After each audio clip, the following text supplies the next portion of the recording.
Hello, everyone. My name is Dov Benyaacov-Kurtzman, and I gave myself a 12-week challenge to try and do some of the things that I really want to do in life, but I find great difficulty in getting them started.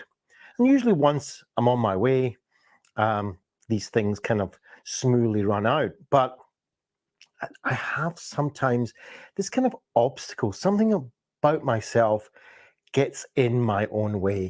And so I decided to give myself a 12-week challenge to get into that routine of doing things, even though they're difficult. So this is day 4 of my putting out lives of content that I think is useful to others to experience, learn, and take on for themselves and to try it. And I've been wanting to do this kind of thing for a long, long time. I've done it in different types of contexts, but I've been wanting to do it in video. I've been wanting to do it on live streams. And every time I come to actually do it, to press the record button, to press the go button, something gets in the way. And it's taken me a long, long time to get up and even do this. And I find this is day 4. And even now, pressing that button, although easier than day number 1, something comes up. I go and get this. I hear maybe I've left the tap on. I want to make myself a cup of coffee first. And things keep coming up that is preventing me from doing things on time. But I've given myself some accountability to you. And I want to come up and do this every day, and that definitely helps. And I have a particular time that I want to have it done by, and so that helps too. And so far, so good. So we talk about gratitude a lot, having gratitude for what we have. And I get up every morning, and one of the first things I say is that I give thanks that I'm still alive, basically, and I wonder what today is going to. Curious, basically, what's going to happen today as it rolls out of my life.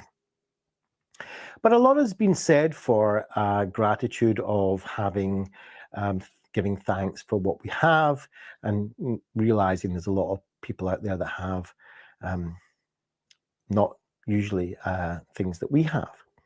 But what about having gratitude for what we don't have? And today's book is called The Man Who Mistook His Wife for a Hat and Other Clinical Tales. It's by the late Oliver Sacks.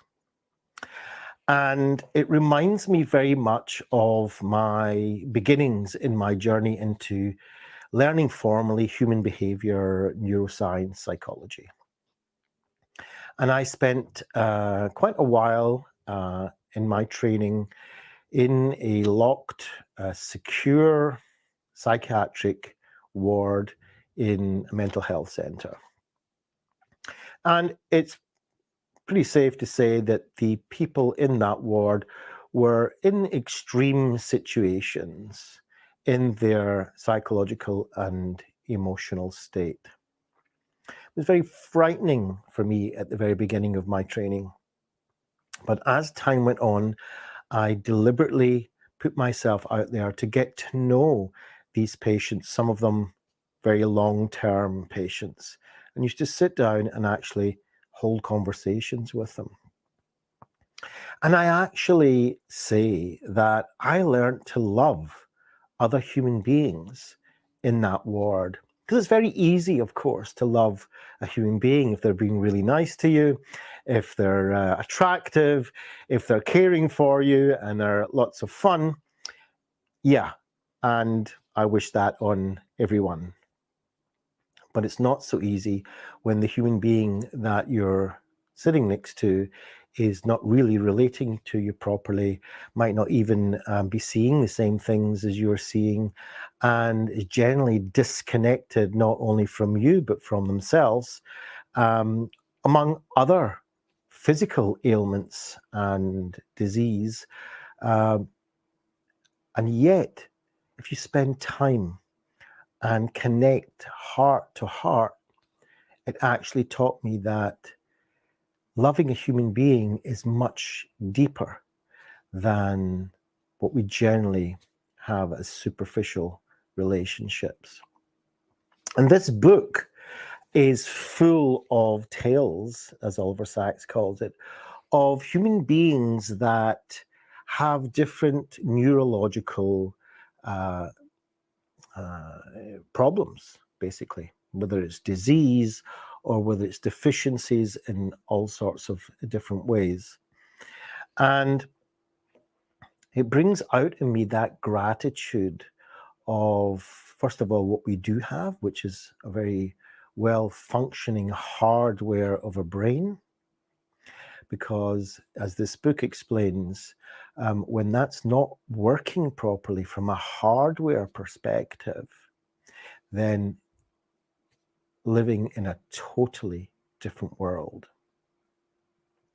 And so I also would like to suggest that we have gratitude for things that we do not experience, for things that we do not have. And one of them would be to have a healthy, functioning brain. So I hope that perspective will be useful for you as we wake up every day with new opportunities and new experiences ahead of us. And hope that was useful for you.